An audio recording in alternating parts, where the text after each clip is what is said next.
दोस्तों आप सभी को मालूम होगा कि रशिया ने यूक्रेन पे जो इन्वेजन शुरू किया था वो 24 फरवरी को किया था, लेकिन उससे पहले उन्होंने बहुत ही बड़ा एक प्लान बना रखा था उनके ऊपर साइबर अटैक करने का, और वो किया था उन्होंने उनके इंटरनेट के ऊपर। यूक्रेन के अंदर विया सैटेलाइट इंटरनेट चला करता है और ये यूरोप के भी कई सारे हिस्सों में चला करता है, और इसी के ऊपर एक बहुत बड़े स्केल का साइबर अटैक किया गया था, जिसकी वजह से पूरी कंट्री के अंदर ही इंटरनेट डिस्ट्रॉय हो गया था। और 1 घंटा इंटरनेट डिस्ट्रॉय होने के बाद में इन्होंने अपना इन्वेजन शुरू कर दिया था 24 फरवरी को, जिसमें 10,000 से भी ज्यादा सैटेलाइट टर्मिनल को डिस्ट्रॉय किया गया था। मतलब कुछ इस तरीके का मलेशियस अटैक हुआ होगा कि वो अब काम करना ही बंद कर चुके थे, कोडिंग वोडिंग कुछ समझ में नहीं आ रही थी, जिसकी वजह से इंटरनेट वहां पर मिल नहीं रहा था, जिसके बाद में उन्होंने ये अटैक किया था। और इससे सेंट्रल यूरोप के भी अंदर दिक्कत आनी शुरू हो गई थी, वहां पे भी इंटरनेट काम करना बंद कर गया था, क्योंकि वहां पर भी इसी इंटरनेट को यूज किया जा रहा था। तब जाके स्टारलिंक इंटरनेट वहां पर पहुंचा और दोबारा से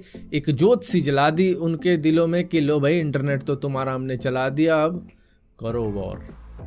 वो इसी वजह से यूक्रेन टिका अब तक। दोस्तों सोनी ने इस साल के शुरुआत में इंडिया के अंदर SRS NS7 wireless neck band speaker launch किया था, जो कि कुछ इस तरीके का दिखता है जैसे कि गले में किसी ने 2 मुआ सांप डाल दिया हो। अब ये 300 डिग्री का साउंड तो देता ही है, लेकिन भाई 25,000 रुपए इसकी कीमत है। देखो 3-4 हज़ार का होता तो समझ में आता, लेकिन 25,000 इसकी कीमत है, और ऊपर से एक इतना वियर्ड लुकिंग डिजाइन है। कौन लेके घूमेगा इसे 25,000 रुपए खर्च करने के बाद में? तो वही सोचने वाली बात है। देखो एक बार को हेडफोन ले लो महंगे वाला, वो तो चलो चलता है कि बंदा लेके जा रहा है, बहुत मज़ेदार साउंड आ रहा है, लेकिन ये सुनाता हुआ जाएगा और छिछोरों की तरह कोई बंदा 25,000 का खरीद के इसको घूमेगा क्या लेके? बड़ा ही अजीब डिज़ाइन बना,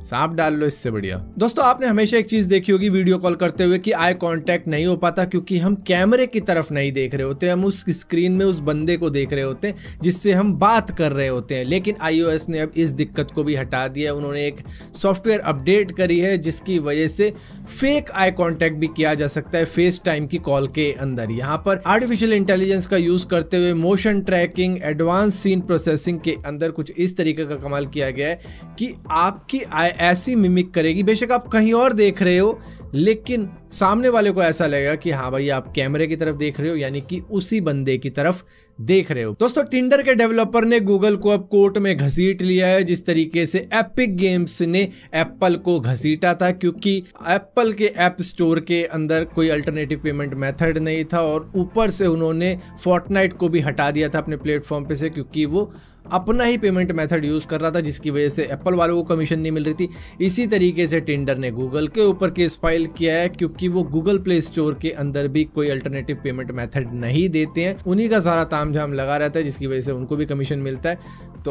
अब गूगल की भी बारी है, शायद कोर्ट कुछ ऐसे फैसले सुना दे जिस तरीके से एपिक गेम्स के फेवर में सुनाए थे, और एप्पल के ऐप स्टोर के अंदर सारा कुछ ही बदल गया, जिसके बाद में अल्टरनेटिव मेथड वहां पे आ गए पेमेंट वाले। दोस्तों एलॉन मस्क ने एक ट्वीट किया था इंडिया के ऊपर कि 2007 में मैं इंडिया के अंदर घूमने आया था, जहां पर मैंने काफ़ी ज़्यादा एंजॉय किया, ताजमहल को भी देखा, काफ़ी ज़्यादा सुंदर था और तारीफ ही करी। लेकिन उसके बाद में उसी के ऊपर उनकी मदर ने भी एक रीट्वीट कर डाला कि भैया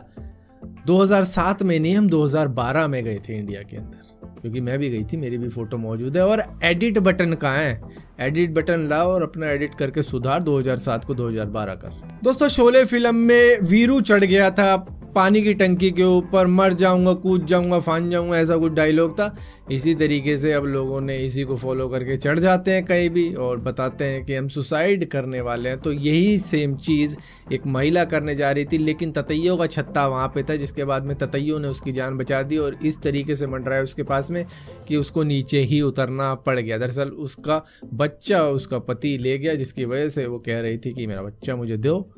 वरना मैं कूद जाऊंगी।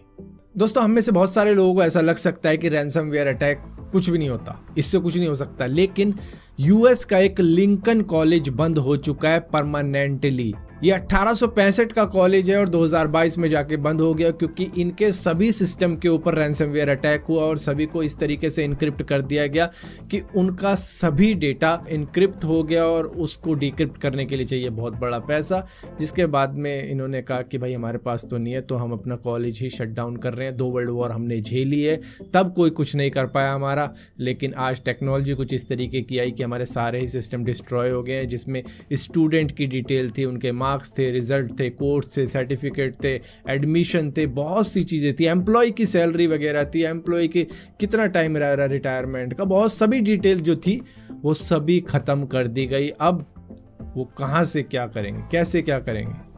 तो इसी वजह से उन्होंने कहा हम इसको शट डाउन कर रहे हैं। सो फिलहाल के लिए दोस्तों इस वीडियो के अंदर इतनी अपडेट्स थे। अगर ये वीडियो आपको पसंद आती हो तो इस वीडियो को लाइक जरूर करना, शेयर जरूर करना और इसी तरीके की और भी वीडियो देखने के लिए इस चैनल को सब्सक्राइब जरूर करना, और सब्सक्राइब किया तो बेल का आइकॉन जरूर दबाना, वरना आपको मालूम नहीं चलेगा मैंने कोई वीडियो